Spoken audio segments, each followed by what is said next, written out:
Chers internautes, un peu partout vous nous regardez, vous êtes bénis abondamment. Bienvenue à l'émission Le don de l'évangile. Prions. Père, nous te rendons grâce pour cette opportunité que tu nous as encore octroyée afin d'annoncer ta parole, afin d'annoncer ta bonne nouvelle à ton peuple. Reçois la gloire au nom puissant de Jésus-Christ. Merci pour tous ceux qui nous regardent. Et merci pour la bénédiction qu'ils ont déjà en l'œuvre que tu as accomplie à leur place. Reçois la gloire. C'est au nom puissant de Jésus nous avons prié. Amen. Et donc nous continuons dans la série La nouvelle créature et ses bénédictions. Aujourd'hui c'est la partie 6. Allons-y rapidement dans la parole. Regardons ce qui est écrit dans Colossiens 2, verset 12. Ayant été ensevelis avec lui par le baptême, vous êtes aussi ressuscités en lui et avec lui. Mais bien avant ça, lisons. Regardons le verset 10. Vous avez tout pleinement en lui, qui est le chef de toute domination et de toute autorité. Frères et sœurs, chers internautes, vous avez tout pleinement en Christ. En Christ, vous avez tout pleinement, pas partiellement. C'est pleinement. Et donc aujourd'hui, nous continuons dans tout ce que vous avez pleinement en Christ. Alléluia. Et regardons le verset 12 de Colossiens 2. Ayant été enseveli avec lui par le baptême, vous êtes aussi ressuscités en lui. Je suis venu vous annoncer un peu partout où vous nous regardez aujourd'hui que vous êtes ressuscités déjà en Christ. Alléluia. Regardez ce qui est écrit. Ayant été enseveli avec lui. Donc cela voudra dire, lorsque Christ était en train d'être enseveli, c'était vous et nous qui étions en train d'être ensevelis. Alléluia. Lorsqu'il est ressuscité, nous sommes aussi ressuscités avec lui. Et la Bible dit, ayant été enseveli avec lui, vous êtes aussi ressuscités en lui. Ce n'est pas vous serez ressuscités. Ce n'est pas vous êtes en train d'être ressuscités, mais vous êtes déjà ressuscités en lui. Donc si vous êtes, vous qui êtes en Christ, si vous êtes en Christ, je vous annonce aujourd'hui que vous êtes déjà ressuscités en Christ. C'est une réalité, c'est votre réalité. Lorsque vous avez accepté Christ, lorsque vous avez reçu Christ. Alléluia. Parce que Christ est ressuscité des morts, vous êtes aussi ressuscités. Frères et sœurs, Christ est ressuscité des morts. Regardons rapidement Luc 24. Luc 24.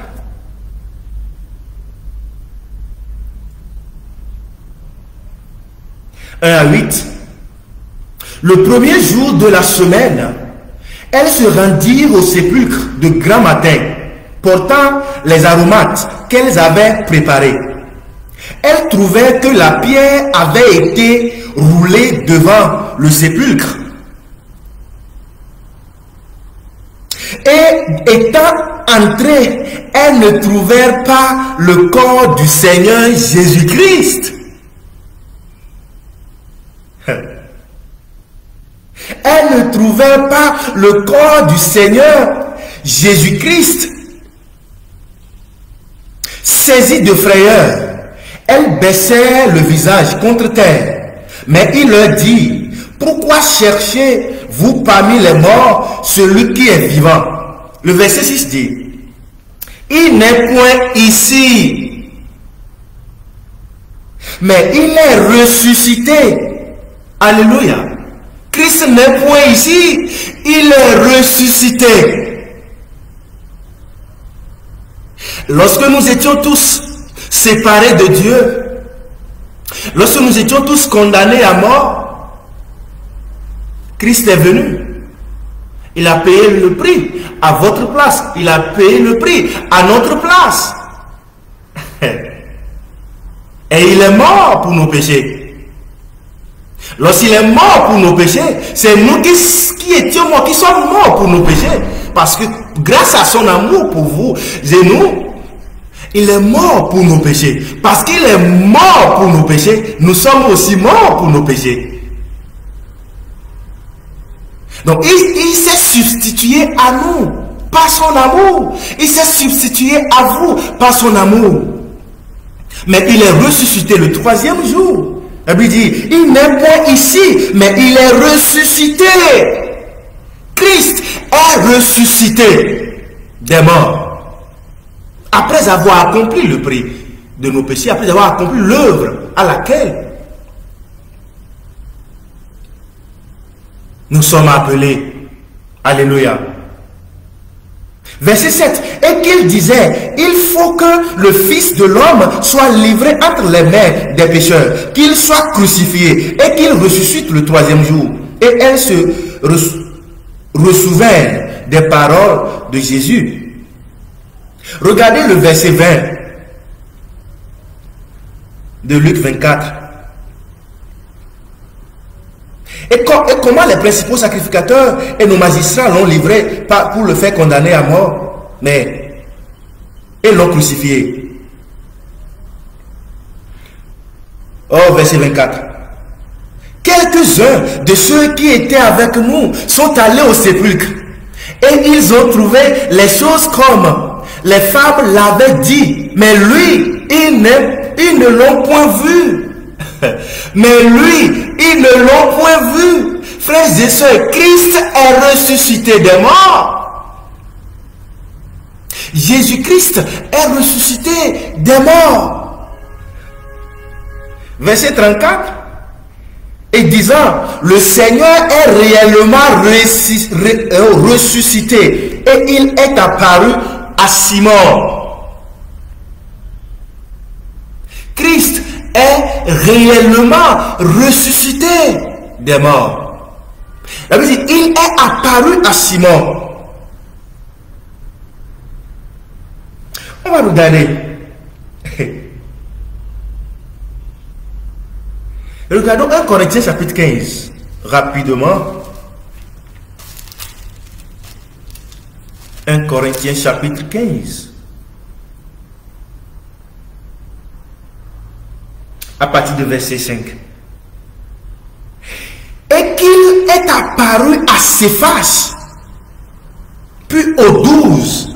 Lorsque Jésus-Christ est ressuscité des morts, il est apparu à des disciples. Regardez. Et qu'il est apparu à Céphas, puis aux 12. Verset 6. Ensuite, il est apparu à plus de 500 frères à la fois, dont la plupart sont encore vivants et dont quelques-uns sont morts.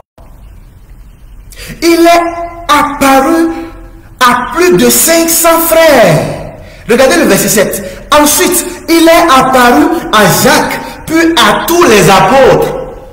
Christ est ressuscité des morts. Parce que Christ est ressuscité des morts. Frères et sœurs, un peu partout où vous nous regardez présentement, vous êtes aussi déjà ressuscités en Christ. Et donc, nous espérons juste la manifestation de cela. Maintenant, cette réalité, comment avez-vous part à cette bénédiction? Regardez toujours le Colossiens 2, verset 12. Ayant été enseveli avec lui, elle veut dire, vous êtes aussi ressuscités en lui et avec lui, par la foi en la puissance de Dieu. Par la foi, vous êtes ressuscités déjà en Christ uniquement par la foi, par le fait que vous êtes persuadés que Jésus-Christ est mort pour vos péchés, qu'il a été enseveli et qu'il est ressuscité. Par le fait que vous êtes identifiés, vous êtes immergés en la mort de Jésus-Christ, en son ensevelissement et en sa résurrection. Parce que Christ est ressuscité. Vous aussi, frères et sœurs, vous êtes déjà ressuscités, vous qui avez reçu Christ. Et donc ceci par la foi en Christ. Lorsque la sonnerie va, lorsque la trompette va sonner, vous serez ressuscités. Ce que vous avez déjà part en Christ, qui est la résurrection des morts, sera manifesté. Pas à cause de vos bonnes œuvres, à cause des bonnes œuvres, pas à cause des œuvres de la loi. Mais que votre cœur ne se trouble point, frères et sœurs, en ce qui concerne la résurrection ou l'enlèvement. Vous êtes déjà ressuscités, vous êtes déjà enlevés, vous qui êtes en Christ, vous qui avez cru en Christ. Regardons 1 Thessaloniciens.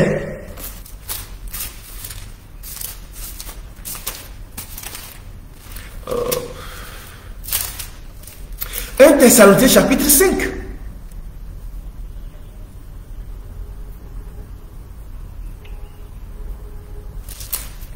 Chapitre 4, à partir de verset 13 à 18. 1 Thessaloniciens chapitre 4. Verset 13. Nous ne voulons pas, frères, que vous soyez dans l'ignorance au sujet de ceux qui dorment, afin que vous ne vous affligiez pas, comme les autres qui n'ont point d'espérance. Car si nous croyons que Jésus est mort et qu'il est ressuscité, croyons aussi que Dieu ramènera par Jésus et avec lui ceux qui sont morts. Ceux qui dorment en Christ, vous n'avez pas à avoir le cœur troublé, frères et sœurs. Ils sont tous déjà ressuscités. Et vous qui êtes aussi en Christ, vous êtes aussi déjà ressuscités. Voici en effet ce que nous vous déclarons d'après la parole du Seigneur. Nous, les vivants, restons pour l'avènement du Seigneur. Nous ne devancerons pas ceux qui sont morts. Car le Seigneur lui-même a un signal donné à la voix d'un archange et au son de la trompette de Dieu, descendra au ciel, et les morts en Christ ressusciteront premièrement. Tous ceux qui sont en Christ ressusciteront. Alléluia. Ensuite, nous les vivants qui serons restés, nous serons tous ensemble enlevés avec eux sur les nuées à la rencontre du Seigneur dans les airs. Et ainsi, nous serons toujours avec le Seigneur. Alléluia. Et donc, que votre cœur ne se trouble point, frères et sœurs, en ce qui concerne la résurrection des morts, en ce qui concerne l'enlèvement. Vous êtes déjà ressuscités en Christ. Vous êtes déjà enlevés juste par la foi. Et le jour-là, quand la trompette va sonner, je vous annonce que vous êtes déjà ressuscités. Et c'est votre réalité. Vous avez déjà part à cette bénédiction uniquement par la foi en Jésus-Christ. Des fois, on se dit, le jour là, comment ça sera? Je serai où? Est-ce que je serai enlevé? Est-ce que je serai ressuscité? Mais je vous annonce, frères et sœurs, aujourd'hui que vous êtes déjà ressuscités en Christ. Et vous espérez juste cette réalité, cette bénédiction être manifestée. Alléluia. Colossiens 2 dit, vous êtes ressuscités en Christ par la foi. C'est seulement par le fait que vous êtes persuadés que Jésus-Christ est mort pour vos péchés. Parce que lui, il est mort pour nos péchés. C'est nous qui sommes morts. Parce qu'il a été enseveli, c'est nous qui sommes déjà ensevelis. Parce qu'il est ressuscité, c'est nous qui sommes déjà aussi ressuscités par son amour pour nous. Alléluia. Et donc cette réalité, frères et sœurs, nous espérons juste la manifestation. Et donc, vous êtes bénis de toutes sortes de bénédictions spirituelles en Christ. En Christ, vous êtes bénis. Ce n'est pas vous serez bénis. Vous êtes déjà bénis. Et l'une des bénédictions, c'est que vous êtes déjà ressuscités en Christ. Uniquement par le fait que vous avez cru en lui. Alléluia. Par la grâce de Dieu. La semaine prochaine, nous allons continuer dans cette série, la nouvelle créature et ses bénédictions. Si vous êtes bénis, chers frères et sœurs, partagez à vos frères, partagez à vos amis l'émission et ils seront également bénis. Que le Seigneur vous bénisse. Amen.